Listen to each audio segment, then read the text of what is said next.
Hello, my name is Mckinley White, and this is going to be my speech on the benefits of video games. This is my audience.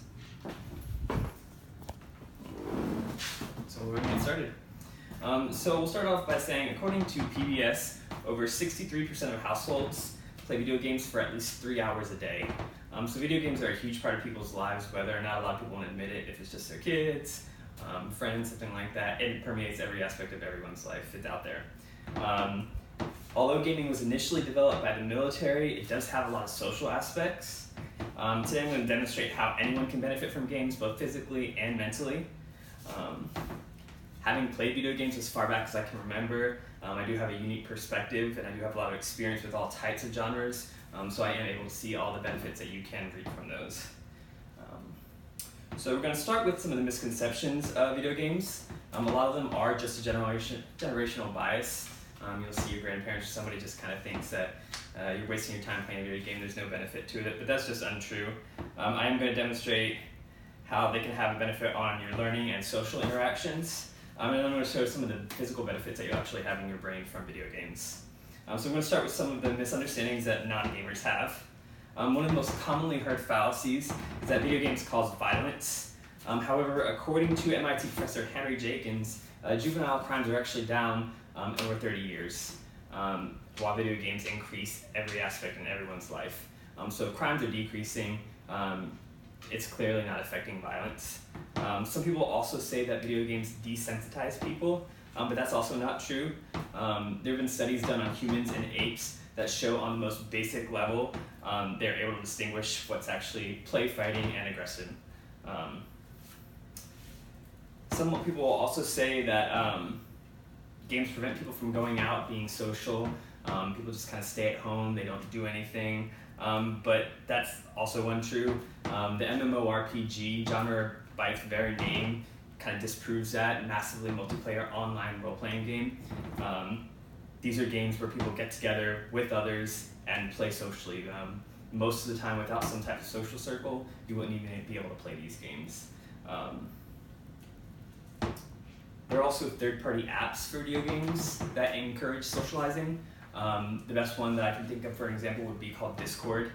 It's a chat app that's actually outside of any video game you play, but it's actually geared for video games.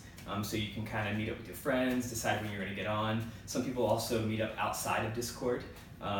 They may decide that they want to do like a physical meetup. And so it's a really good way for people to kind of coordinate and get to know each other.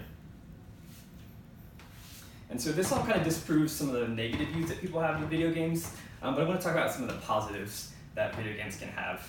And one of the most prevalent places you're going to see this, maybe not prevalent, but most potential would be in education. By encouraging socialization, games give people the chance to talk. And so a study was done using Second Life to show the different ways that people can communicate in video games. And in his article, Marcus Childress details how a classroom was created in this game, Second Life. And so they created a digital building with multiple floors that each kind of had its own chat room that you could go to. And so the students could choose what floor they wanted to go to, who they wanted to talk to, and kind of take part in different conversations on all these. And so this really encouraged them to get involved in the discussion boards that a lot of people don't want to do when you have to do them in class or kind of in other different ways.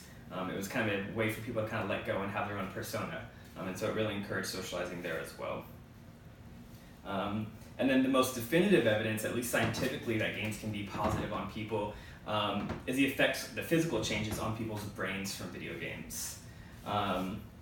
Using MOBAs, which is an acronym for Multiplayer Online Battle Arena, Athanasios Kokonakis showed that reaction time and creative thinking can be improved by these type of games. People had to think tactically, they had to think logically, and this doing it over and over again really improved the way their brains worked. And then other studies have shown a direct correlation between gaming and the amount of gray matter in the brain. Gray matter is directly responsible for muscle control and sensory perception. So as that increases, your reactions, the way you view things, is all going to get faster and better. And so all these facts point to a net positive effect of gaming. the misconceptions are easily debunked. Scientific studies can show that in every single aspect. And it's clear that games show a positive force, net positive, and they're going to continue to just be incorporated into our world, our social lives, and virtual reality is just going to make everything come together. And so that's it.